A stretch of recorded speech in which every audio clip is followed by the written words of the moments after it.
നമസ്കാരം സുഹൃത്തുക്കളെ, ഇന്ത്യൻ കോൺസ്റ്റിറ്റ്യൂഷനിലെ പുതിയ SCERT 9ാം ക്ലാസ്സിലെ ജനാധിപത്യത്തിന്റെ വ്യാപനം സ്ഥാപനങ്ങളിലൂടെ എന്ന ലെസൺ നമ്മൾ 2 ക്ലാസ്സുകളായിട്ട്, കാരണം വലിയ ലെസൺ ആണ്, അതുകൊണ്ട് 2 ക്ലാസ് എന്ത് ചെയ്തിട്ടുണ്ട്, ഓൾറെഡി എടുത്തിട്ടുണ്ട്. ഇന്നത്തോടുകൂടി ഈ ലെസൺ എന്ത് ചെയ്യണം, കംപ്ലീറ്റ് ചെയ്യുകയാണ് കേട്ടോ. അപ്പോൾ ഇതിൽ ഫുള്ളും എന്താണ്, കമ്മീഷൻസിനെ കുറിച്ചിട്ടാണ് ഇതിലും ഫുള്ളായിട്ട് പറഞ്ഞിരിക്കുന്നത്.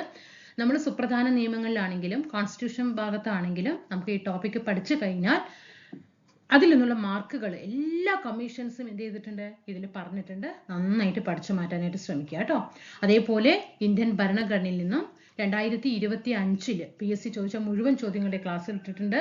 2025 അതുപോലെ സയൻസ് വിഭാഗത്തിൽ നിന്നും ഫിസിക്സ്, കെമിസ്ട്രി, ബയോളജിയിൽ നിന്നും വന്ന ക്വസ്റ്റ്യൻസ് ഫുള്ളും ഇട്ടിട്ടുണ്ട് കേട്ടോ. അതൊക്കെ കാണുക, പ്രയോജനപ്പെടുത്തുക. അതേപോലെ സീരീസ് ഇംഗ്ലീഷ്, മലയാളമൊക്കെ 20 മാർക്കും സുഗമമായി നേടാനുള്ള എല്ലാ കാര്യങ്ങളും നമ്മുടെ ചാനലിൽ ക്ലാസ്സുകൾ ഇട്ടിട്ടുണ്ട്. എല്ലാം പ്രയോജനപ്പെടുത്തുക.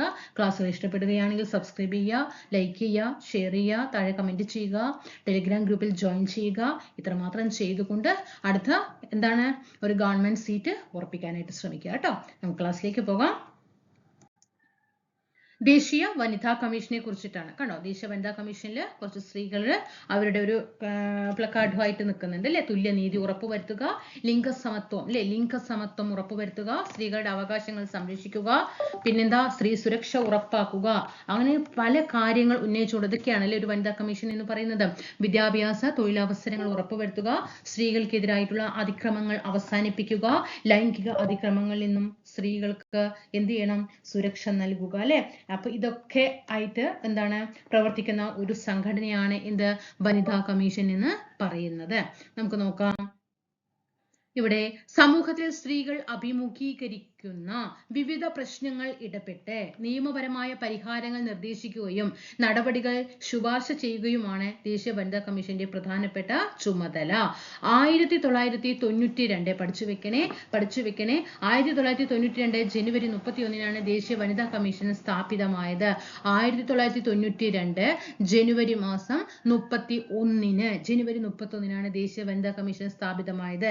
ചെയർപേഴ്സണും 5 അംഗങ്ങളും ഒരു മെമ്പർ സെക്രട്ടറിയും ഉൾപ്പെടുന്നതാണ് കമ്മീഷൻ. അപ്പൊ എത്ര പേരായി, 7 പേരായി അല്ലെ. നമ്മൾ മനുഷ്യാവകാശ കമ്മീഷൻ പഠിച്ചപ്പോൾ 6 എന്ന് പറഞ്ഞു. എന്നാൽ വനിതാ കമ്മീഷനിൽ എന്താണ്, ഒന്നും കൂടി അങ്ങോട്ട് കൂട്ടണം അല്ലെ, 7 പേരാണ്. അതിൽ ഒരു ചെയർപേഴ്സൺ വരും, പിന്നെ ആരാ, 5 അംഗങ്ങൾ, ഒരു മെമ്പർ സെക്രട്ടറിയും. ഈ അംഗങ്ങളെ നിയമിക്കുന്നത് ആരാണ്, കേന്ദ്ര ഗവൺമെന്റ് ആണ്. കാരണം കേന്ദ്ര ഗവൺമെന്റ് നിയമിക്കാൻ കാരണം നമ്മൾ പെട്ടെന്ന് പഠിക്കും രാഷ്ട്രപതി എന്നല്ലേ. കാരണം ദേശീയ വനിതാ കമ്മീഷൻ എന്ന് പറയുമ്പോൾ ഒരു നിയമം മൂലം രൂപീകൃതമായിട്ടുള്ള ഒരു എന്താണ്, കമ്മീഷനാണ് അല്ലെ, ഒരു കമ്മീഷനാണ്. അതുകൊണ്ട് തന്നെ ഈ അംഗങ്ങളെ നിയമിക്കുന്നത് കേന്ദ്ര സർക്കാരാണ്. ദേശീയ തലത്തിൽ കേന്ദ്ര സർക്കാർ, സംസ്ഥാന തലത്തിൽ സംസ്ഥാന സർക്കാരുമാണ്. 3 വർഷമാണ് അംഗങ്ങളുടെ ഔദ്യോഗിക കാലാവധി. 3 വർഷമാണ്. സ്ത്രീകളുടെ സുരക്ഷയ്ക്കും തുല്യതയ്ക്കും അവകാശ സംരക്ഷണത്തിനുമായിട്ട് വിപുലമായ അധികാരങ്ങളും ചുമതലകളുമാണ് ദേശീയ വനിതാ കമ്മീഷനിൽ ഉള്ളത്. പഠിച്ചു വെക്കണേ. 1992 ജനുവരി മാസം 31 നിലവിൽ വന്നു. 7 അംഗങ്ങളാണ്. അതിൽ ഒരു ചെയർപേഴ്സണും 5 അംഗങ്ങളും ഒരു മെമ്പർ സെക്രട്ടറിയുമാണ്. കേന്ദ്ര ഗവൺമെന്റ് ആണ് ഇവരെ നിയമിക്കുന്നതും നീക്കം ചെയ്യുന്നതും. അത്രയാണ് കാലാവധി, 3 വർഷമാണ് ഇവരുടെ കാലാവധി. അന്താരാഷ്ട്ര വനിതാ ദിനം, ഇന്റർനാഷണൽ വുമൻസ് ഡേ. ദേശീയ വനിതാ കമ്മീഷന്റെ ആസ്ഥാനം എവിടെയാണ്, ന്യൂഡൽഹിയാണ്. സ്ത്രീകളുടെ അവകാശങ്ങൾ സംരക്ഷിക്കുക. പഠിക്കണേ. സ്ത്രീകൾക്കെതിരായുള്ള അക്രമങ്ങളും വിവേചനങ്ങളും തടയുക, സാമൂഹിക മുന്നേറ്റത്തിൽ സ്ത്രീകളുടെ പങ്കാളിത്തം ഉറപ്പുവരുത്തുക തുടങ്ങിയ ഉദ്ദേശ ലക്ഷ്യങ്ങളോടെയാണ് അന്താരാഷ്ട്ര വനിതാ ദിനം ആചരിക്കുന്നത്. മാർച്ച് 8 പ്രീവിയസ് ക്വസ്റ്റ്യൻ ആണ്. മാർച്ച് 8 അന്താരാഷ്ട്ര വനിതാ ദിനം. മാർച്ച് 8 അന്താരാഷ്ട്ര വനിതാ ദിനം. സ്ത്രീകൾക്കെതിരായ അതിക്രമങ്ങൾ തടയുക, രാഷ്ട്രീയ, സാമൂഹ്യ, സാമ്പത്തിക രംഗങ്ങളിൽ എല്ലാതരം വിവേചനങ്ങൾക്കും അതീതമായി സ്ത്രീകളുടെ ശാക്തീകരണം ഉറപ്പുവരുത്തുക തുടങ്ങിയ ഈ ദിനാചരണത്തിലൂടെ ഐക്യരാഷ്ട്ര സംഘടന ലക്ഷ്യം വെക്കുന്നു. മാർച്ച് 8 അന്താരാഷ്ട്ര വനിതാ ദിനം. കമ്മീഷന്റെ ആസ്ഥാനം ന്യൂഡൽഹി.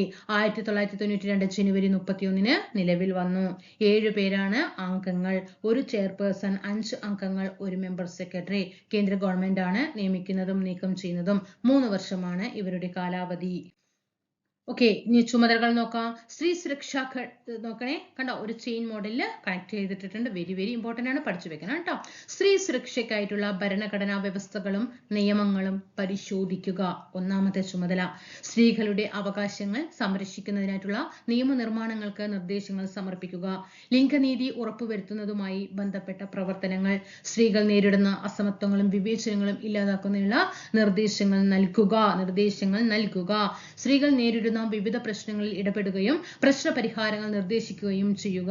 സ്ത്രീകളെ ബാധിക്കുന്ന വിഷയങ്ങളിലെ നയരൂപീകരണത്തിൽ സർക്കാരുകൾക്ക് ഉപദേശം നൽകുക. ഇതൊക്കെ എന്താണ്, ദേശീയ വനിതാ കമ്മീഷന്റെ ചുമതലകളാണ്. ഇനി നമുക്ക് അടുത്തത് സ്ത്രീധന നിരോധന നിയമം. അപ്പൊ നമ്മള് ദേശീയ വനിതാ കമ്മീഷന്റെ ഇപ്പോഴത്തെ ചെയർപേഴ്സൺ ആരാണ്? ദേശീയ വനിതാ കമ്മീഷന്റെ ഇപ്പോഴത്തെ ചെയർപേഴ്സൺ വിജയ് കെ റാഹത്കർ ആണ് കേട്ടോ. വിജയ. ദേശീയ വനിതാ കമ്മീഷന്റെ ഇപ്പോഴത്തെ ചെയർപേഴ്സൺ വിജയ കെ റാഹത്കർ ആണ്. പഠിച്ചു വെക്കണം മക്കളെ. നെക്സ്റ്റ് നമുക്ക് നോക്കാം, സ്ത്രീധന നിരോധന നിയമം 1961. വെരി വെരി ഇമ്പോർട്ടന്റ് ആണ്. സ്ത്രീധന നിരോധന നിയമം നിലവിൽ വന്നത് എപ്പോഴാണ്? 1961. 1961 പഠിച്ചു വെക്കണേ, പ്രീവിയസ് ക്വസ്റ്റ്യൻ ആണ്. സ്ത്രീധനം എന്ന ദുരാചാരം സമൂഹത്തിൽ നിന്നും തുടച്ചു നീക്കുന്നതിനും സ്ത്രീധനത്തിന്റെ പേരിലുള്ള അതിക്രമങ്ങൾ തടയുന്നതിനും വേണ്ടി 1961 പാർലമെന്റ് പാസാക്കിയ ഒരു നിയമമാണ് സ്ത്രീധന നിരോധന നിയമം. വിവാഹവുമായി ബന്ധപ്പെട്ട് നിർബന്ധിതമായോ മുൻധാരണകൾ പ്രകാരമോ നൽകുന്ന ധനമാണ് സ്ത്രീധനം. സ്റ്റേറ്റ്മെന്റ് ചോദിക്കും. വിവാഹവുമായി ബന്ധപ്പെട്ട് നിർബന്ധിതമായോ, അതായത് നിർബന്ധമായും സ്ത്രീധനം തരണം എന്ന് പറയില്ലേ, അങ്ങനെയോ അല്ലെങ്കിൽ മുൻധാരണകൾ പ്രകാരമോ നൽകുന്ന ധനമാണ് സ്ത്രീധനം. ഒരു നിശ്ചിത തുകയോ, ഈ സ്റ്റേറ്റ്മെന്റുകൾ പഠിച്ചു വെക്കണേ, ഈ ഒരു ബ്രാക്കറ്റിൽ നന്നായിട്ട് പഠിച്ചു വെക്കണേ. ഒരു നിശ്ചിത തുകയോ ആഭരണങ്ങളോ സ്വത്തോ കൊടുക്കാമെന്നുള്ള വാഗ്ദാനമാണ് ഒരാളെ വിവാഹത്തിന് സമ്മതിപ്പിക്കുന്നത് എങ്കിൽ, അല്ലേ, ഒരു ആണും പെണ്ണും വന്നു കൂടിക്കാഴ്ചകൾ കണ്ടു, ഫാമിലി തമ്മിൽ ഉറപ്പിച്ചു. അപ്പൊ എന്ത് പറയാണ്? ഇത്ര രൂപ, അല്ലെ, 50,000 രൂപ സ്ത്രീധനം തരാം, 50 പവൻ തരാം, അല്ലെ, അല്ലെങ്കിൽ ഇത്ര സെന്റ് സ്ഥലം കൊടുക്കാം എന്നുള്ള ഒരു വാഗ്ദാനമാണ്. തന്നാലേ ഈ കല്യാണത്തിന് ഉറയ്ക്കാൻ പറ്റുള്ളൂ, അല്ലെ, നിശ്ചയിക്കാൻ പറ്റുള്ളൂ എന്ന് പറയും. അങ്ങനെയാണെങ്കിൽ അതും എന്താണ്? സ്ത്രീധനത്തിന്റെ പരിധിയിൽ വരുന്നതാണ്.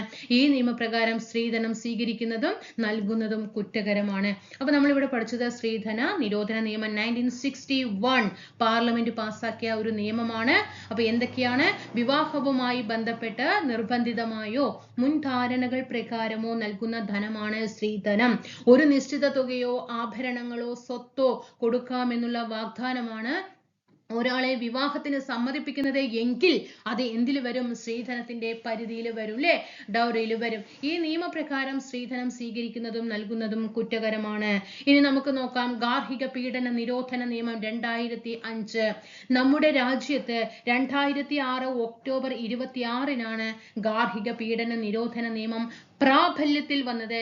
ചോദ്യം വരും, ഗാർഹിക പീഡന നിരോധന നിയമം എപ്പോ എന്ന് ചോദിച്ചാൽ 2005. 2005 പ്രത്യേകത എന്താ? വിവരാവകാശ കമ്മീഷൻ നിലവിൽ വന്ന വർഷമാണ്, അല്ലേ, 2005 എന്ന് പറയുന്നത്. അതേ വർഷം തന്നെയാണ് ഗാർഹിക പീഡന നിരോധന നിയമവും നിലവിൽ വന്നത് കേട്ടോ. നിയമം കൊണ്ടുവന്നത് 2005 അത് പ്രാബല്യത്തിൽ വന്നത് 2006 ഒക്ടോബർ മാസം 26. മക്കളെ പഠിക്കണേ, ഒക്ടോബർ മാസം വിത്ത് ഡേറ്റ് പഠിക്കണം കേട്ടോ. ജീവിത പങ്കാളിയിൽ നിന്നോ അല്ലെങ്കിൽ ബന്ധുക്കളിൽ നിന്നോ സ്ത്രീകൾക്ക് നേരിടേണ്ടി വരുന്ന പീഡനങ്ങളിൽ നിന്ന് സംരക്ഷണം നൽകുന്നതാണ് ഈ നിയമം. അതായത് ഇപ്പോൾ ഒരു കല്യാണം കഴിച്ചു കഴിഞ്ഞാൽ ഒന്നില്ലെങ്കിൽ ഭർത്താവിൽ നിന്ന് അല്ലെങ്കിൽ അവരുമായി ബന്ധപ്പെട്ട വ്യക്തികളിൽ നിന്ന് ആ പെൺകുട്ടിക്ക് എന്താണോ നേരിടേണ്ടി വരുന്ന പീഡനങ്ങൾ അതിൽ നിന്ന് സംരക്ഷണം നൽകുന്നതാണ് ഏത്? ഗാർഹിക പീഡന നിരോധന നിയമം 2005 എന്ന് പറയുന്നത്. സ്ത്രീത്വത്തെ അപമാനിക്കുന്നതും അപകടപ്പെടുത്തുന്നതുമായ എല്ലാ അതിക്രമങ്ങളും എന്താണ്? ഒരു സ്ത്രീയെ അപമാനിച്ചാൽ അതും എന്താണ്? ഒരു ഗാർഹിക പീഡനമാണ്, അല്ലെ. ഒരു സ്ത്രീയെ നമ്മൾ എന്തെങ്കിലും ഒന്നുമില്ലെങ്കിൽ നമ്മളിപ്പോ തല്ലുക എന്ന് പറയും, അല്ലെ, അടി കൊടുത്തത് കൊണ്ടല്ല, ഒരു സ്ത്രീയെ ഒരാളുടെ മുന്നിൽ വെച്ച് അപമാനിക്കുന്നത് പോലും, അതായത് കല്യാണം കഴിച്ചു കൊണ്ടുവരുന്ന ഒരു പെൺകുട്ടിയാണെങ്കിലും അപ്പൊ ഒരു സ്ത്രീയെയാണെങ്കിലും അപമാനിക്കുക, അല്ലെ, അതുപോലെ അപകടപ്പെടുത്തുക, എല്ലാ അതിക്രമങ്ങളും ഗാർഹിക പീഡനത്തിന്റെ വിശാല നിർവചനത്തിൽ ഉൾപ്പെടുത്തിയിട്ടുണ്ട്. പീഡനത്തിന് ഇരയാകുന്ന സ്ത്രീകൾക്ക് സംരക്ഷണവും താമസവും സാമ്പത്തിക സമാശ്വാസ നടപടികളും ഈ നിയമം ഉറപ്പുവരുത്തേണ്ടത്. ഇത് ഗാർഹിക പീഡന നിരോധന നിയമം 2005 അല്ലെ 2005 നിലവിൽ വന്നത് എപ്പോഴാണ്? 2006 ഒക്ടോബർ മാസമാണ് അല്ലെ. അത് എന്ത് ചെയ്യുന്നുണ്ട്? ഇപ്പോൾ ഒരു ഗാർഹിക പീഡനത്തിന് ഇരയായി കഴിഞ്ഞാൽ സ്ത്രീകൾക്ക് സംരക്ഷണം, താമസം, സാമ്പത്തിക സമാശ്വാസ നടപടികളൊക്കെ എന്ത് ചെയ്യുന്നുണ്ട്? ഈ നിയമം ഉറപ്പുവരുത്തുന്നുണ്ട്. ഓക്കെ അല്ലോ. അപ്പൊ അത് രണ്ടെണ്ണം അവിടെ കറക്റ്റ് ആയി. ഇപ്പൊ നമ്മൾ അതേപോലെ വനിതാ കമ്മീഷനെ കുറിച്ചിട്ട് നമുക്ക് നോക്കാം. 1996 മാർച്ച് 14 92 ജനുവരി മാസം 31 ദേശീയ വനിതാ കമ്മീഷൻ നിലവിൽ വന്നു എങ്കിൽ സംസ്ഥാന വനിതാ കമ്മീഷൻ 96 മാർച്ച് മാസം 14 നിലവിൽ വന്നത്. ആസ്ഥാനം തിരുവനന്തപുരമാണ്. കമ്മീഷന്റെ ആദ്യത്തെ ചെയർപേഴ്സൺ കവയത്രി സുഗതകുമാരി ആയിരുന്നു. ചെയർപേഴ്സണെ കൂടാതെ 4 അംഗങ്ങൾ ചേർന്നതാണ് സംസ്ഥാന വനിതാ കമ്മീഷൻ. സംസ്ഥാനത്ത് കേന്ദ്രത്തിൽ എത്ര പേരാടാ? 7 പേര്. സംസ്ഥാനത്തിൽ എത്ര പേരാ? 5 പേര്. ഓക്കെ ആണോ? 5 പേരാണ് അല്ലെ. പിന്നെ ആസ്ഥാനം എവിടെയാ? തിരുവനന്തപുരം. കേന്ദ്രത്തിൽ എവിടെയാ? ന്യൂഡൽഹി. ചെയർപേഴ്സണെ കൂടാതെ 4 അംഗങ്ങൾ ചേർന്നതാണ് സംസ്ഥാന വനിതാ കമ്മീഷൻ. 5 വർഷമാണ് അംഗങ്ങളുടെ കാലാവധി. 5 അംഗങ്ങൾ 5 വർഷം. 5 അംഗങ്ങൾ 5 വർഷം. എവിടെ? സംസ്ഥാന വനിതാ കമ്മീഷൻ. സ്ത്രീകൾ അഭിമുഖീകരിക്കുന്ന നീതി നിഷേധങ്ങൾ ഉൾപ്പെടെയുള്ള വിവിധങ്ങളായ പ്രശ്നങ്ങളിൽ ഇടപെടുകയും ഉചിതമായ തീരുമാനങ്ങൾ നിർദ്ദേശിക്കുകയും ചെയ്യുക. അതുമായി ബന്ധപ്പെട്ട നടപടിക്രമങ്ങളിൽ സർക്കാരിന് റിപ്പോർട്ട് നൽകുക. കേന്ദ്ര വനിതാ കമ്മീഷൻ ആണെങ്കിൽ, ദേശീയ വനിതാ കമ്മീഷൻ ആണെങ്കിൽ റിപ്പോർട്ട് കൊടുക്കുന്നത് കേന്ദ്രത്തിനായിരിക്കും കേട്ടോ. സംസ്ഥാന വനിതാ കമ്മീഷൻ ആണെങ്കിൽ അത് സംസ്ഥാന ഗവൺമെന്റിന് റിപ്പോർട്ട് കൊടുക്കും. പ്രീവിയസ് ക്വസ്റ്റ്യൻസ് ആണ്. ഓക്കെ. ഇനി നമ്മൾ ദേശീയ വനിതാ കമ്മീഷൻ പഠിച്ചാൽ നോക്കൂ, അതിൽ കുറച്ച് ബാലൻസ് ഇവിടെ കിടക്കുന്നുണ്ട് കേട്ടോ. ജനാധിപത്യ വ്യവസ്ഥയിൽ എല്ലാ പൗരന്മാരുടെയും അവകാശങ്ങളും സംരക്ഷിക്കപ്പെടേണ്ടതുണ്ട്. ലിംഗനീതി അതിൽ ഏറ്റവും പ്രധാനമാണ്. സ്ത്രീകളുടെ അവകാശങ്ങളും അന്തസ്സും സംരക്ഷിക്കുന്നതിലൂടെ മാത്രമേ അത് പൂർണ്ണമാകുകയുള്ളൂ. സമൂഹത്തിൽ നിലനിൽക്കുന്ന സ്ത്രീവിരുദ്ധമായ പ്രവണതകളെ നിയമപരമായി മറികടക്കുന്നതിന് വേണ്ട നടപടികൾ വനിതാ കമ്മീഷൻ കാലങ്ങളായിട്ട് സ്വീകരിച്ചു പോകുന്നുണ്ട്. ലിംഗനീതി ഉറപ്പുവരുത്തുന്ന ഇത്തരം ഇടപെടലുകളുടെ സ്ത്രീകൾക്ക് തുല്യാവകാശവും അവസരവും ഉറപ്പാക്കി ജനാധിപത്യം ശക്തിപ്പെടുത്തുന്നതിൽ വനിതാ കമ്മീഷൻ സുപ്രധാന പങ്ക് വഹിക്കുന്നു. നെക്സ്റ്റ് ദേശീയ ന്യൂനപക്ഷ കമ്മീഷൻ. നമ്മൾ വനിതാ കമ്മീഷൻ പഠിച്ചു കഴിഞ്ഞു. സംസ്ഥാന വനിതാ കമ്മീഷൻ നോക്കി, സ്ത്രീധന നിരോധന നിയമം നോക്കി, ഗാർഹിക പീഡന നിരോധന നിയമം നോക്കി, പിന്നെ മനുഷ്യാവകാശ കമ്മീഷൻ പഠിച്ചു. അങ്ങനെ നമ്മൾ എന്ത് ചെയ്യുന്നു? സ്റ്റെപ്പായിട്ട് അതിലുള്ള കാര്യങ്ങൾ മുഴുവൻ നമ്മൾ ഈ ലെസണിൽ പഠിച്ചു വരികയാണ്. ഇനി നമുക്ക് മൈനോറിറ്റി കമ്മീഷനെ കുറിച്ചിട്ട് നോക്കാം. ന്യൂനപക്ഷ വിഭാഗങ്ങളുടെ സാമ്പത്തിക പിന്നോക്കാവസ്ഥ പരിഹരിക്കണം. ന്യൂനപക്ഷ വിദ്യാഭ്യാസ പിന്നോക്കാവസ്ഥ പരിഹരിക്കാൻ കൂടുതൽ വിദ്യാഭ്യാസ സ്ഥാപനങ്ങൾ ആരംഭിക്കണം. കണ്ടോ, ന്യൂസ് കണ്ടോ? ന്യൂനപക്ഷങ്ങളുടെ സാമൂഹ്യ പുരോഗതി ഉറപ്പുവരുത്തുക. എന്താണ് ഇന്നിപ്പോ അവർക്ക് വേണ്ടിയിട്ട് അല്ലെ, മൈനോറിറ്റീസ് കമ്മീഷന് വേണ്ടിയിട്ട് എന്ത് ചെയ്യുന്നുണ്ട്? എല്ലാ കമ്മീഷനിലും എന്താണോ പ്രവർത്തനം നടക്കുന്നത് അതേപോലെ തന്നെ ഈ കമ്മീഷനിലും എന്ത് ചെയ്യുന്നുണ്ട്? പ്രവർത്തിച്ചു വരുന്നുണ്ട്.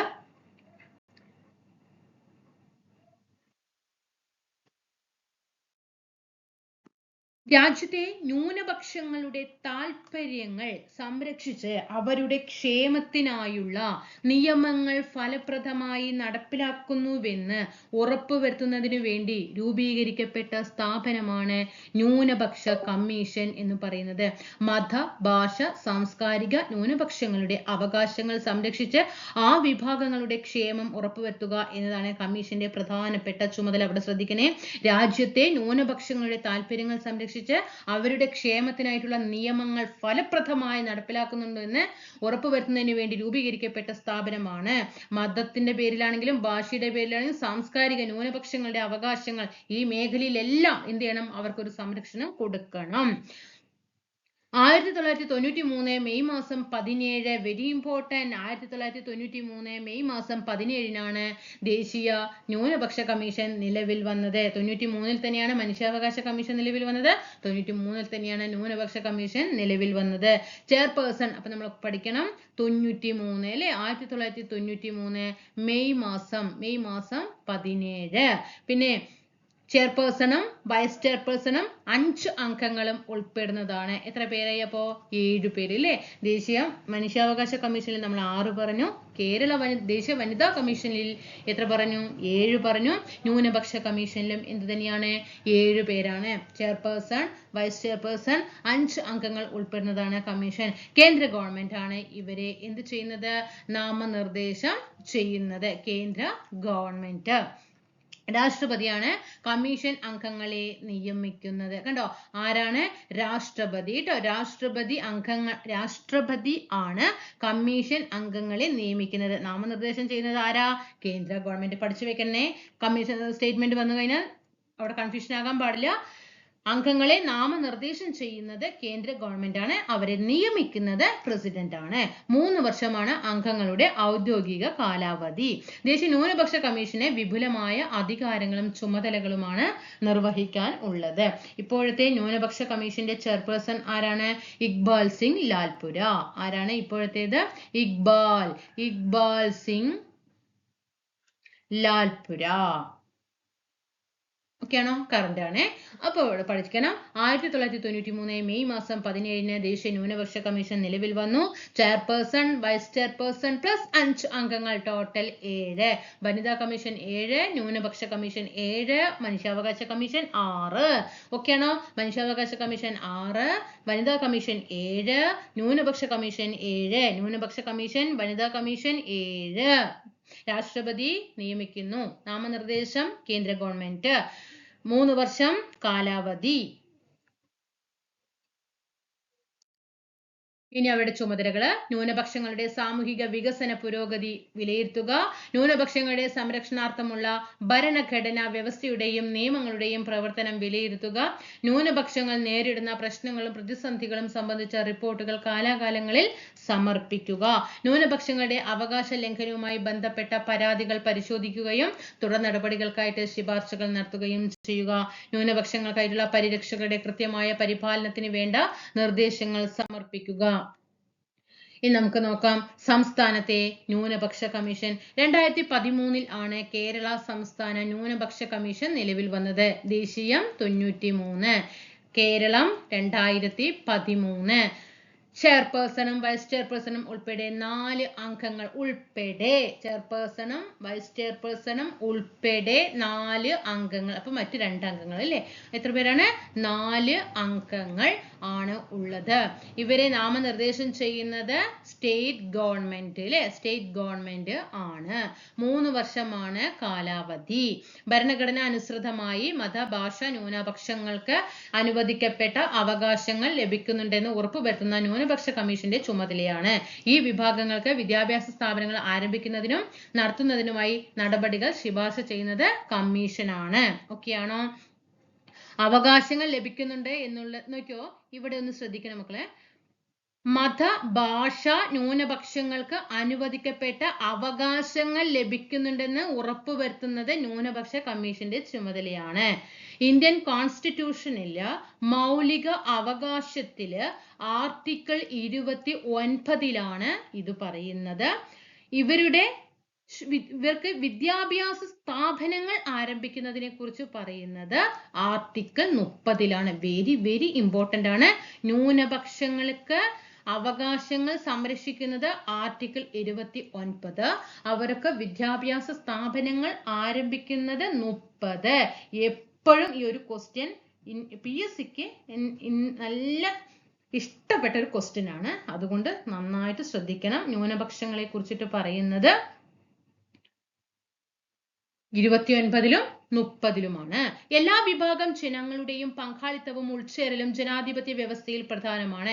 ന്യൂനപക്ഷ ഭാഷാ വിഭാഗങ്ങൾ, മതവിഭാഗങ്ങൾ, സാംസ്കാരിക വിഭാഗങ്ങൾ തുടങ്ങിയവയുടെ ഉന്നമനവും പുരോഗതിയും അത്യന്താപേക്ഷിതമാണ്. ന്യൂനപക്ഷ ക്ഷേമം ഭൂരിപക്ഷത്തിന്റെ ചുമതലയാണെന്ന പൊതുബോധം സൃഷ്ടിക്കേണ്ടതുണ്ട്. ഈ ലക്ഷ്യങ്ങൾ നേടിയെടുക്കുന്നതിന് ന്യൂനപക്ഷ കമ്മീഷൻ നടത്തുന്ന ശ്രമങ്ങൾ ജനാധിപത്യത്തിന്റെ വ്യാപനത്തിന് മുഖ്യ പങ്ക് വഹിക്കുന്നു. എങ്കിൽ നമ്മുടെ കേരള സംസ്ഥാനത്തെ ന്യൂനപക്ഷ കമ്മീഷന്റെ ചെയർമാൻ ആരാ? A റഷീദ് ആണ് കേട്ടോ. ആരാണ്? A റഷീദ് ആണ് കേട്ടോ. A റഷീദ്. ഓക്കെ, അവിടെ ആരാടാ? ഇക്ബാൽ സിംഗ് ലാൽപുര. ദേശീയ പട്ടികജാതി പട്ടികവർഗ കമ്മീഷനുകൾ. പട്ടികജാതി പട്ടികവർഗ പ്രദേശങ്ങളിൽ ഏറ്റവും മുൻഗണന നൽകേണ്ടത് ഏതിനാണ്? റോഡുകൾക്കും വാർത്താവിനിമയത്തിനുമാണ്. സ്റ്റേറ്റ്മെന്റ് വന്ന മക്കളെ നമ്മൾ അവിടെ കിടന്ന് തിരിയും അല്ലേ? എന്തിനാണ്? റോഡുകൾക്കും വാർത്താവിനിമയത്തിനുമാണ്. പഠിച്ചോട്ടെ. കാരണം ഈ അടുത്ത് നടന്ന എക്സാമുകളിലൊക്കെ പുതിയ SCERT കയറി പറ്റിയിട്ടുണ്ട്. ബയോളജി അതേപോലെ എല്ലാ ടോപ്പിക്കുകളിൽ നിന്നും സബ്ജക്റ്റുകളിൽ നിന്നും ക്വസ്റ്റ്യൻസ് വന്നു തുടങ്ങിയിട്ടുണ്ട്, പഠിച്ചോളണം. അവയില്ലെങ്കിൽ നാം ചെയ്യുന്ന മറ്റൊന്നും ഫലപ്രദമാകില്ല. ഇനിയിപ്പോ റോഡിനും വാർത്താവിനിമയത്തിനും പ്രാധാന്യം കൊടുക്കാതെ വേറെ എന്തെങ്കിലും കൊടുത്തിട്ട് കാര്യമുണ്ടോ? അപ്പൊ അതുകൊണ്ട് അത് ചെയ്തിട്ട് വേണം മറ്റു കാര്യങ്ങൾ ചെയ്യണം എന്നാണ് പറയുന്നത്. സ്കൂളുകൾ, ആരോഗ്യരക്ഷാ പ്രവർത്തനങ്ങൾ, കുടിൽ വ്യവസായങ്ങൾ എന്നിങ്ങനെ പലതും ആവശ്യമാണ് എന്നത് സുവ്യക്തവുമാണ്. എന്നാൽ നാം അവരുടെ ജീവിത രീതിയിൽ ഇടപെടുകയില്ല എന്ന്, സ്വന്തം രീതി അനുസരിച്ച് ജീവിക്കാൻ അവരെ സഹായിക്കുക മാത്രമേ ചെയ്യൂ എന്നും നാം എപ്പോഴും ഓർമ്മിക്കണം. ആരാ പറഞ്ഞത്? ജവഹർലാൽ നെഹ്റു 1952 ജൂൺ 7 അദ്ദേഹം നടത്തിയ ഒരു പ്രഖ്യാപനം. കണ്ടോ? അപ്പൊ അത് അങ്ങനെ ചിലപ്പോൾ അങ്ങനെ ക്വസ്റ്റ്യൻ ചോദിക്കാം, വന്നു കഴിഞ്ഞത് ആരാണ് പറഞ്ഞതെന്ന് ചോദിച്ചാൽ ജവഹർലാൽ നെഹ്റു ആണ് കേട്ടോ. വിവേചനങ്ങളിൽ നിന്നും ചൂഷണങ്ങളിൽ നിന്നും പട്ടികജാതി പട്ടികവർഗ ജനവിഭാഗങ്ങളെ സംരക്ഷിക്കുകയും അവരെ സമൂഹത്തിന്റെ മുഖ്യധാരയിലേക്ക് കൊണ്ടുവരികയും ചെയ്യുക എന്ന ലക്ഷ്യത്തോടെ രൂപീകരിക്കപ്പെട്ട സ്ഥാപനങ്ങളാണ് പട്ടികജാതി കമ്മീഷനും പട്ടികവർഗ കമ്മീഷനും. ഇതിനോടൊപ്പം അവരുടെ സാംസ്കാരിക വൈവിധ്യങ്ങളും സവിശേഷതകളും സംരക്ഷിക്കുക എന്നതും പ്രധാനമാണ്. 2004 രണ്ട് കമ്മീഷനുകളും, SC കമ്മീഷനും ST കമ്മീഷനും നിലവിൽ വന്നത്. ചെയർപേഴ്സണും വൈസ് ചെയർപേഴ്സണും മറ്റു 3 അംഗങ്ങളും ഉൾപ്പെടുന്നതാണ് കമ്മീഷൻ. ചെയർപേഴ്സൺ, വൈസ് ചെയർപേഴ്സൺ, മറ്റു 3 അംഗങ്ങൾ. അപ്പൊ എത്ര പേരായി? 5 പേര്. നമ്മൾ SC എന്നിങ്ങനെയല്ലേ, ഇതാ SC എന്നല്ല, അപ്പൊ S 5 പോലെയല്ലേ, 5 പോലെയല്ലേ, അപ്പൊ 5 അംഗങ്ങൾ എന്ന് കണക്കാക്കുക. രാഷ്ട്രപതിയാണ് കമ്മീഷൻ അംഗങ്ങളെ എന്ത് ചെയ്യുന്നത്? നിയമിക്കുന്നത്. 3 വർഷമാണ് അംഗങ്ങളുടെ കാലാവധി. ഓക്കെ ആണോ? ഈ SC കമ്മീഷൻ, ST കമ്മീഷൻ, ന്യൂനപക്ഷ കമ്മീഷൻ, ഭിന്നശേഷി, അങ്ങനെ ആ ഒരു പ്രത്യേക വിഭാഗങ്ങൾക്ക് വേണ്ടിയിട്ട് ഒരു കമ്മീഷൻ ഉണ്ടാകുമല്ലോ, അങ്ങനെ ഈ കാസ്റ്റ് പരമായിട്ട് അവരുടെയൊക്കെ കാലാവധി എത്രയാണ്? 3 വർഷമായിരിക്കും കേട്ടോ. 3 വർഷമാണ് അംഗങ്ങളുടെ ഔദ്യോഗിക കാലാവധി. ദേശീയ പട്ടികജാതി പട്ടികവർഗ കമ്മീഷനുകളുടെ ആസ്ഥാനം ന്യൂഡൽഹിയാണ്. ആരാണ് ഇപ്പോ പട്ടികജാതി കമ്മീഷന്റെ ചെയർപേഴ്സൺ? പട്ടികജാതി കമ്മീഷന്റെ ചെയർപേഴ്സൺ ആരാണ് ഇപ്പോ? കിഷോർ മക്വാന. കിഷോർ മക്വാന കേട്ടോ. പഠിക്കണം കേട്ടോ, കിഷോർ മക്വാന. ഇനി ST കമ്മീഷന്റെ ആരാ? STയുടെ അന്തർ സിംഗ് ആര്യ. കേട്ടോ, അന്തർ സിംഗ് ആര്യ. ST ആണ്. SC കിഷോർ മക്വാന, ST അന്തർ സിംഗ് ആര്യ. പട്ടികജാതി പട്ടികവർഗ കമ്മീഷന്റെ ആസ്ഥാനം ന്യൂഡൽഹി. 2004 2 കമ്മീഷന് നിലവിൽ വന്നത്. 5 അംഗങ്ങളാണ്. പ്രസിഡന്റ് ആണ് നിയമിക്കുന്നതും നീക്കം ചെയ്യുന്നതും. 3 വർഷമാണ് കാലാവധി. കിഷോർ മക്വാന ഇപ്പോഴത്തെ SC commission chairperson, ST commission അന്തർ സിംഗ് ആര്യ. ഇനി പട്ടികജാതി പട്ടികവർഗ അതിക്രമം തടയൽ നിയമം 89. ഈ ഒരു വർഷം എപ്പോഴും ചോദിക്കാറുള്ളതാണ്. പട്ടികജാതി പട്ടികവർഗങ്ങൾക്കെതിരെയുള്ള അതിക്രമങ്ങൾ തടയുക, ഇത്തരം കുറ്റകൃത്യങ്ങൾ കൈകാര്യം ചെയ്യുന്നതിന് പ്രത്യേക കോടതികൾ സ്ഥാപിക്കുക. സ്റ്റേറ്റ്മെന്റ് ക്വസ്റ്റ്യൻ വന്നതാണ് കേട്ടോ, പ്രീവിയസ് ക്വസ്റ്റ്യൻ ആണ്. ഇവർക്ക് ഒരു പ്രത്യേക കോടതി, ഈ SC ST കാർക്കായിട്ട് പ്രത്യേക കോടതി ഉണ്ടോ എന്ന് ചോദിക്കുന്നത്. ഉണ്ട് കേട്ടോ, പ്രത്യേക കോടതികൾ സ്ഥാപിക്കുക. അതായത് ഇത്തരം കുറ്റകൃത്യങ്ങൾ കൈകാര്യം ചെയ്യുന്നതിന് പ്രത്യേക കോടതികൾ സ്ഥാപിക്കണം. ഇവരുടെ സ്വാസ്ഥ്യത്തിനും പുനരധിവാസത്തിനും നടപടികൾ സ്വീകരിക്കുക തുടങ്ങിയ ഉദ്ദേശങ്ങളോടെ നിലവിൽ വന്ന നിയമമാണ് പട്ടികജാതി പട്ടികവർഗ അതിക്രമം തടയൽ നിയമം 89. ഈ നിയമം നിലവിൽ വന്നത്. ഈ നിയമം പട്ടിക വിഭാഗങ്ങൾക്ക് നേരെയുള്ള അതിക്രമങ്ങളും നിയമലംഘനങ്ങളും എന്തെന്നും കുറ്റക്കാർക്കുള്ള ശിക്ഷാ നടപടികൾ എന്തെല്ലാമാണ്, ഇതൊക്കെ എന്താണ് ഈ നിയമത്തിൽ പറയുന്നുണ്ട് കേട്ടോ. ചരിത്രഗതിയിൽ സാമൂഹികമായി പാർശ്വവൽക്കരിക്കപ്പെട്ടു പോയ ജനവിഭാഗങ്ങളുടെ സജീവമായ പങ്കാളിത്തം ഉറപ്പുവരുത്തുന്നതിലൂടെ മാത്രമേ ജനാധിപത്യം പൂർണ്ണമാകുകയുള്ളൂ. ഇപ്പൊ ജനാധിപത്യം പൂർണ്ണമാകണമെങ്കിൽ എന്ത് വേണം? ജാതിപരം അല്ലെ, മതഭാഷ അല്ലെങ്കിൽ രാഷ്ട്രീയം, നിറത്തിന്റെ വ്യത്യാസം എല്ലാം മാറിക്കിട്ടണം എങ്കിൽ അവിടെ ഒരു ജനാധിപത്യം അല്ലെ, ഒരു പാർശ്വവൽക്കരിക്കാൻ വിഭാഗം അപ്പുറത്തുണ്ട് എന്നൊരു കാഴ്ചപ്പാട് തന്നെ മാറ്റണല്ലേ. എല്ലാവരും തുല്യരാണ്. പക്ഷെ ഇന്ന് ഞാൻ നേരത്തെ പറഞ്ഞു, ഈ നൂറ്റാണ്ടായിട്ട് പോലും ഇന്നും മനുഷ്യന് നേരം വെളുക്കാത്ത ജനങ്ങളുണ്ട് അല്ലെ. ഉണ്ട്. പണത്തിന്റെ പേരിൽ മാറ്റി നിർത്തുന്ന എത്ര അല്ലേ, നമ്മളതെല്ലാം നമ്മളൊക്കെ കടന്നുപോയ വ്യക്തികളൊക്കെ, ഞാനൊക്കെ അതിലൂടെ നല്ലോണം കടന്നുപോയ വ്യക്തികളാണ്. ഓക്കെ, അപ്പൊ നമ്മൾ എന്താണ്, ഇപ്പൊ നിങ്ങൾ ഓരോരുത്തരും അല്ലേ അങ്ങനെയൊക്കെ ചില സാഹചര്യങ്ങൾ വന്നു പോയിട്ടുണ്ടാകാം, അതിന്റെ മാനസിക സമ്മർദ്ദങ്ങളിലൂടെ പോയിട്ടുണ്ടാകാം. അപ്പൊ അതിൽ നിന്നും ഒക്കെ രക്ഷ നേടാനാണ് നിങ്ങളൊക്കെ എന്ത് ചെയ്യുന്നത്, ഒരു ഗവൺമെന്റ് ജോബ് എന്നുള്ള ഒരു ലക്ഷ്യത്തിലേക്ക് എത്തിയിരിക്കുന്നത് അല്ലേ. തീർച്ചയായിട്ടും നിങ്ങൾ നേടണം കേട്ടോ, തീർച്ചയായിട്ടും നിങ്ങളത് നേടിയിരിക്കണം. നമ്മുടെ ക്ലാസ്സുകളുടെ താഴെ വന്ന് നിങ്ങൾ കമന്റ് ചെയ്യണം.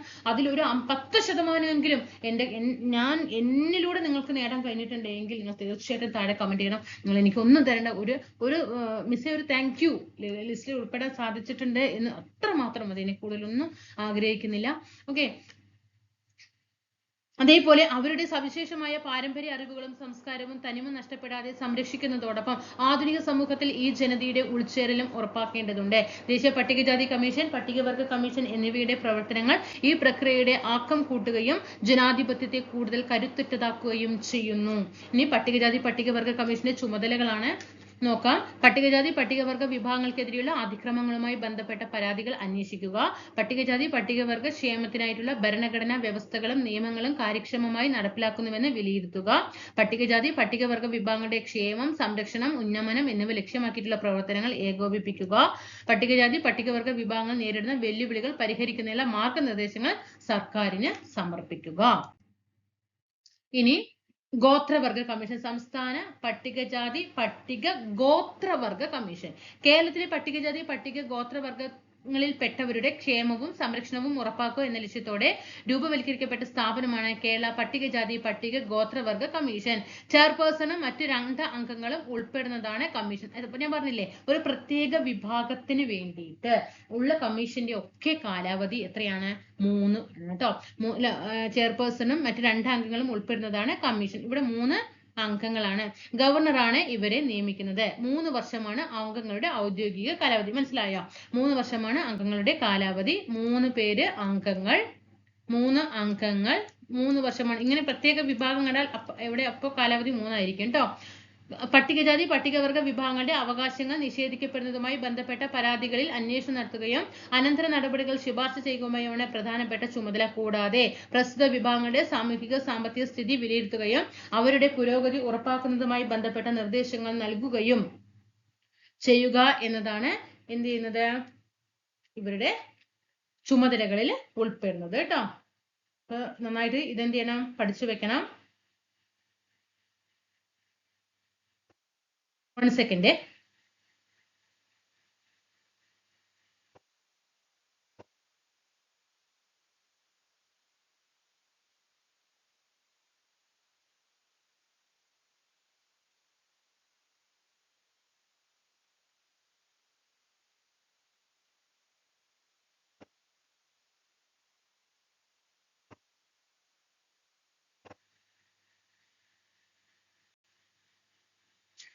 ഓക്കെ, ഇതൊന്ന് വായിച്ചല്ലോ അല്ലെ? 3 അംഗങ്ങളാണ്, 3 വർഷമാണ് ഇവരുടെ കാലാവധി. അത് പഠിച്ചു.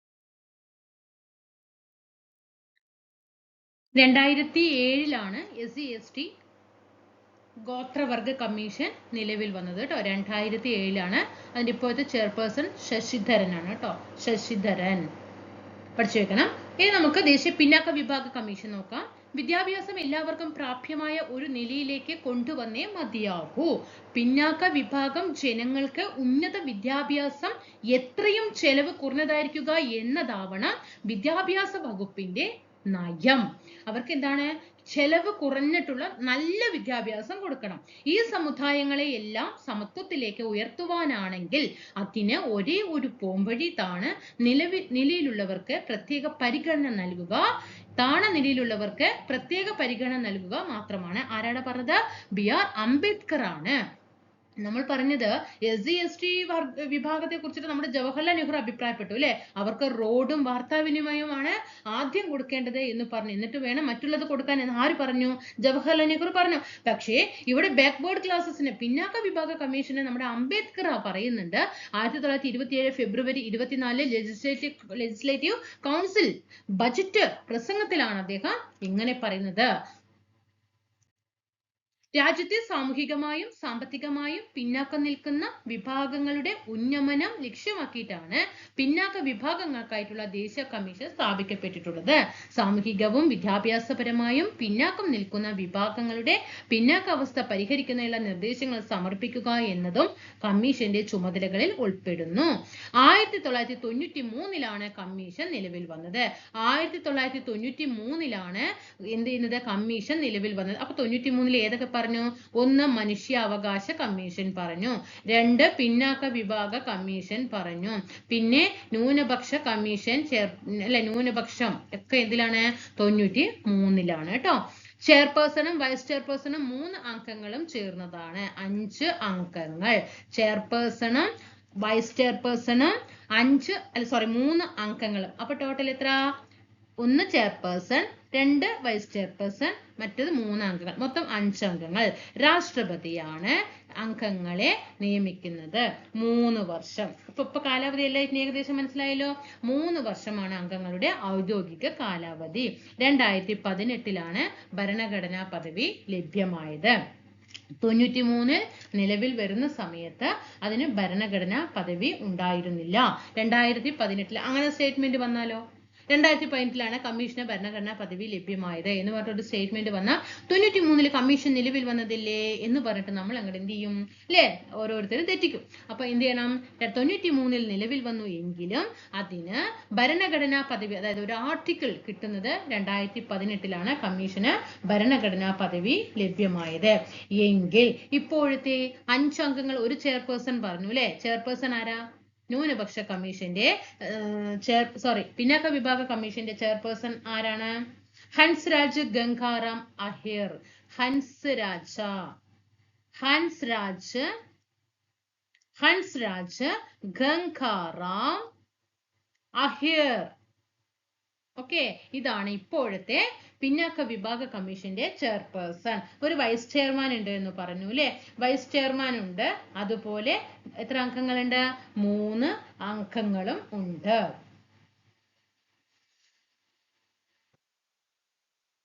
പഠിച്ചു വെക്കണം. ഇനി പിന്നാക്ക വിഭാഗ കമ്മീഷന്റെ ചുമതലകൾ തന്നിട്ടുണ്ട്. പിന്നാക്ക വിഭാഗങ്ങൾക്കായിട്ടുള്ള ഭരണഘടനാ വ്യവസ്ഥകളും നിയമങ്ങളും കാര്യക്ഷമമായി നടപ്പിലാക്കുന്നുവെന്ന് ഉറപ്പാക്കുക. പിന്നാക്ക വിഭാഗങ്ങളുടെ ക്ഷേമത്തിനായിട്ടുള്ള വിവിധ സംവിധാനങ്ങളുടെ പ്രവർത്തനങ്ങളെ സംബന്ധിച്ച റിപ്പോർട്ടുകൾ സർക്കാരുകൾക്ക് സമർപ്പിക്കുക. പിന്നാക്ക പദവി സംബന്ധിച്ച ആവശ്യങ്ങൾ പരിശോധിച്ച് വേണ്ട നിർദ്ദേശങ്ങൾ സർക്കാരുകൾക്ക് സമർപ്പിക്കുക. പിന്നാക്ക വിഭാഗങ്ങൾ നേരിടുന്ന അതിക്രമങ്ങൾക്കെതിരെ നടപടികൾ സ്വീകരിക്കുന്നതിനും നീതി ഉറപ്പാക്കുന്നതിനുമുള്ള നടപടി സ്വീകരിക്കാം. ഇന്നത് കൊടുക്കണം, പക്ഷെ അവർക്ക് നടപ്പിലാക്കാനുള്ള അധികാരമൊന്നുമില്ല. അതൊക്കെ ചെയ്യേണ്ടത് ആര് തന്നെയാണ്, കോടതി തന്നെയാണ്. ഉറപ്പാക്കുന്നതിനുമുള്ള ശുപാർശകൾ, അവർക്ക് ശിക്ഷ കൊടുക്കാൻ വേണ്ടിയിട്ടുള്ള കാര്യങ്ങളൊക്കെ എന്ത് ചെയ്യുക, ഏർപ്പാടൊക്കെ. പക്ഷെ ശിക്ഷ നടപ്പിലാക്കാൻ ആർക്കും ഏത് കമ്മീഷനും അധികാരമില്ല കേട്ടോ. ദേശീയ പിന്നാക്ക വിഭാഗ കമ്മീഷന്റെ ആസ്ഥാനം എവിടെയാണ്, ന്യൂഡൽഹി അല്ലെ, ന്യൂഡൽഹിയാണ്. ഇനി ദേശീയ പിന്നാക്ക വിഭാഗ കമ്മീഷന്റെ സംസ്ഥാന വിഭാഗ കമ്മീഷന്റെ നിലവിലെ അധ്യക്ഷന്മാർ ആരാണെന്ന് നമ്മൾ ദേശീയ പിന്നാക്ക വിഭാഗ കമ്മീഷൻ പറഞ്ഞു. ഹൻസ്രാജ് ഗംഗാറാം അഹിറാണ് പിന്നാക്ക വിഭാഗ കമ്മീഷന്റെ പറഞ്ഞു. എങ്കിൽ നമ്മുടെ സംസ്ഥാന തലത്തിലെ പിന്നാക്ക വിഭാഗ കമ്മീഷന്റെ ചെയർമാൻ ആരാണ്, സംസ്ഥാന തലത്തില് പ്രസാദ് ആണ് കേട്ടോ, പ്രസാദ് കളരിക്കൽ. ദേശീയ പിന്നാക്ക വിഭാഗ കമ്മീഷന്റെ ആസ്ഥാനം ന്യൂഡൽഹി എന്ന് പറഞ്ഞു. എങ്കിൽ സംസ്ഥാന പിന്നാക്ക വിഭാഗ കമ്മീഷന്റെ ആസ്ഥാനം എവിടെയാണ്, നന്ദൻകോട്, തിരുവനന്തപുരം. നമ്മൾ വനിതാ കമ്മീഷന്റെ കഴിഞ്ഞ ഒരു എക്സാമിന് ചോദിച്ച ഓർമ്മയുണ്ട്, വനിതാ കമ്മീഷനിൽ പട്ടം തിരുവനന്തപുരം എന്ന് പറഞ്ഞു. അതേപോലെ ചോദിക്കാം. കേരള സംസ്ഥാന പിന്നാക്ക വിഭാഗ കമ്മീഷന്റെ ആസ്ഥാനം നന്ദൻകോട്, തിരുവനന്തപുരമാണ്. കേരള സംസ്ഥാന പിന്നാക്ക വിഭാഗ കമ്മീഷൻ നിലവിൽ വന്നത് 93 അപ്പൊ കേന്ദ്രത്തിലാണെങ്കിലും സംസ്ഥാനത്തിലാണെങ്കിലും 93 തന്നെയാണ്. 2018 ഭരണഘടനാ പദവി ലഭ്യമായത്. പിന്നാക്ക വിഭാഗങ്ങളുടെ സാമൂഹിക സാമ്പത്തിക അവസ്ഥ പരിഗണിച്ച് പ്രസ്തുത ജനവിഭാഗങ്ങളെ സമ്പന്ന ലിസ്റ്റിൽ ഉൾപ്പെടുത്തി ആനുകൂല്യങ്ങൾ നൽകുന്നതിന് വേണ്ടുന്ന നിർദ്ദേശങ്ങൾ സമർപ്പിക്കുക എന്നത് കമ്മീഷന്റെ ചുമതലയിൽ പെടുന്നു. ഇനി ജനാധിപത്യത്തിന്റെ വ്യാപനം, സ്ഥാപനങ്ങളുടെ പങ്ക് നമുക്ക് നോക്കാം. വിശാലമായ ഭൂവിസ്തൃതിയും ഉയർന്ന ജനസംഖ്യയും സാംസ്കാരിക വൈവിധ്യവുമുള്ള നമ്മുടെ രാജ്യത്ത് വിവിധ ജനവിഭാഗങ്ങളുടെ സാമൂഹ്യ സാമ്പത്തിക പിന്നാക്കാവസ്ഥ പരിഹരിക്കേണ്ടത് അനിവാര്യമാണ്. ഭരണഘടന വിഭാവനം ചെയ്യുന്ന അവസര സമത്വവും സാമൂഹ്യ നീതിയും പങ്കാളിത്തവും ഉറപ്പുവരുത്തുന്നതിലൂടെ മാത്രമേ ഈ പിന്നാക്കാവസ്ഥയ്ക്ക് പരിഹാരം കാണാൻ കഴിയുകയുള്ളൂ. സാമൂഹിക സാമ്പത്തിക പിന്നോക്കാവസ്ഥയിലുള്ള ജനവിഭാഗങ്ങളെ കൂടി സമൂഹത്തിന്റെ മുഖ്യധാരയിൽ എത്തിക്കുന്നതിലൂടെ മാത്രമേ ജനാധിപത്യം പൂർണ്ണമാവുകയുള്ളൂ. നെക്സ്റ്റ് നമുക്ക് UPSC കുറിച്ച് നോക്കാം. യൂണിയൻ പബ്ലിക് സർവീസ് കമ്മീഷൻ ഭാരത സർക്കാർ നിയമനങ്ങൾക്കായി സ്ഥാപിതമായ ഭരണഘടനാ സ്ഥാപനമാണ് UPSC, union public service commission.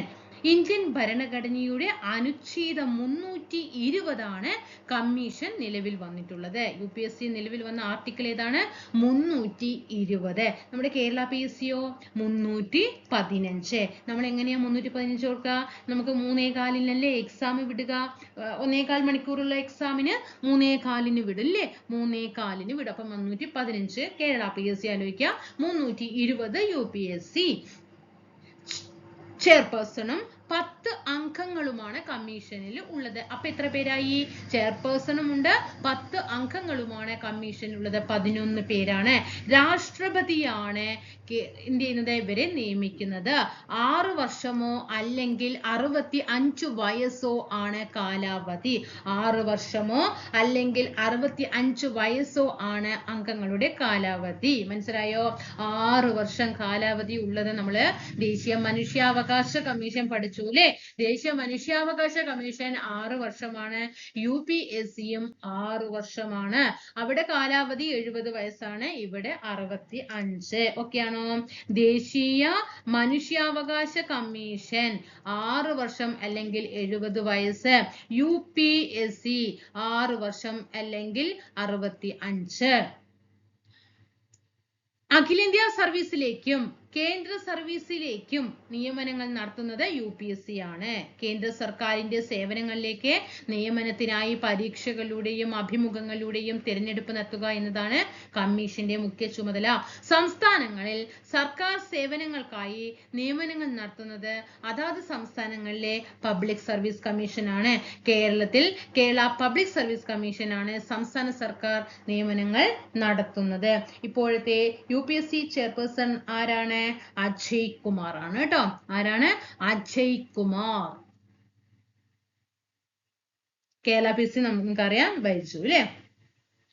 അപ്പൊ ഇപ്പോ ഇവിടെ നമ്മൾ UPSC കുറിച്ച് പഠിച്ചത് ആർട്ടിക്കിൾ 320 UPSC കേരള PSC 315.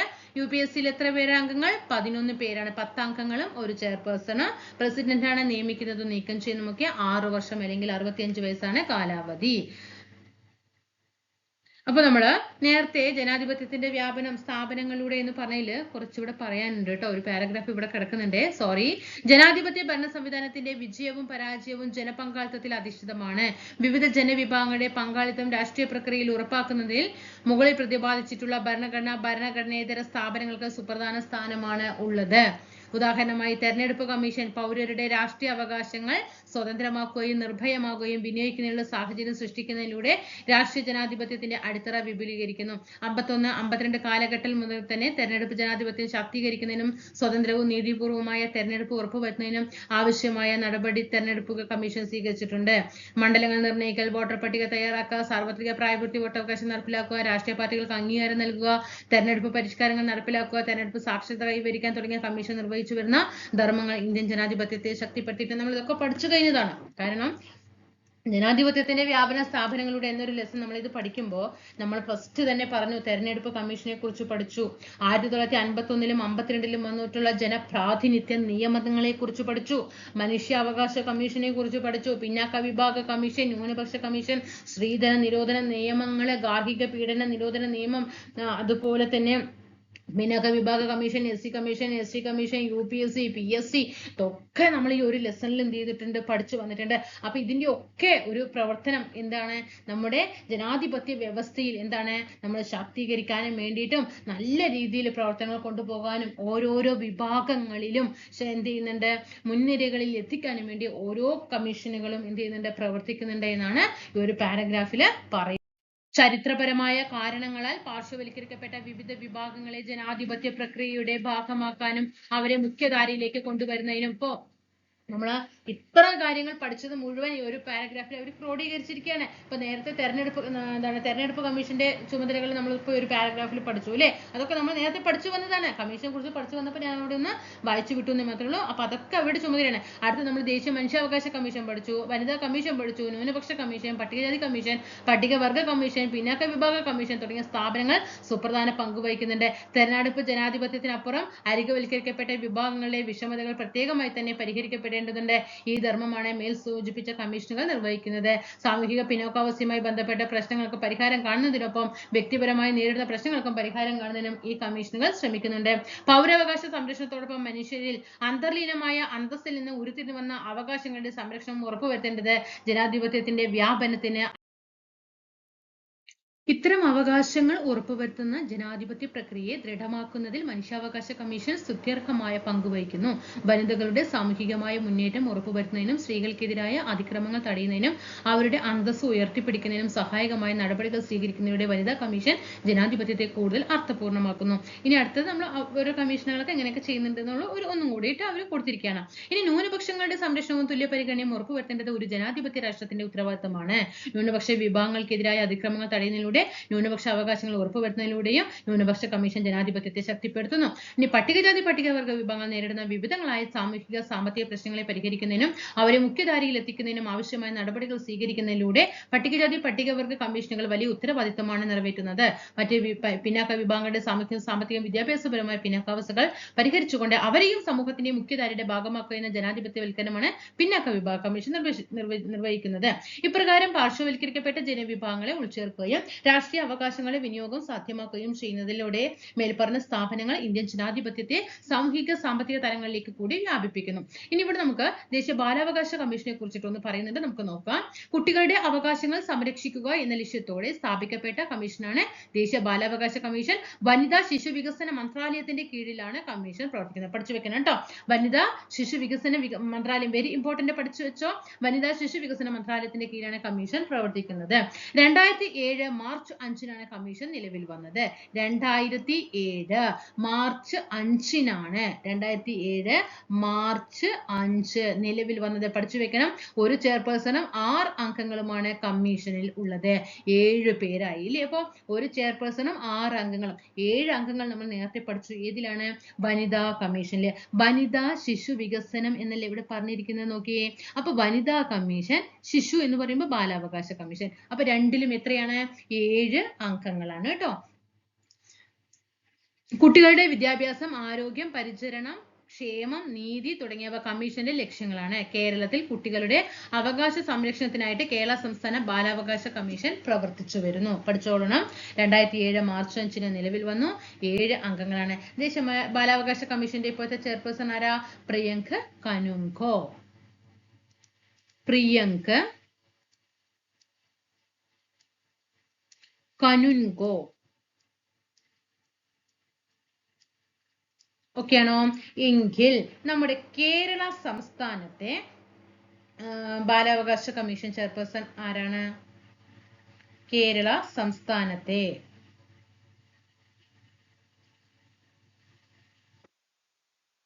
ആരാണ്? അനന്യ ചാറ്റർജി ട്ടോ.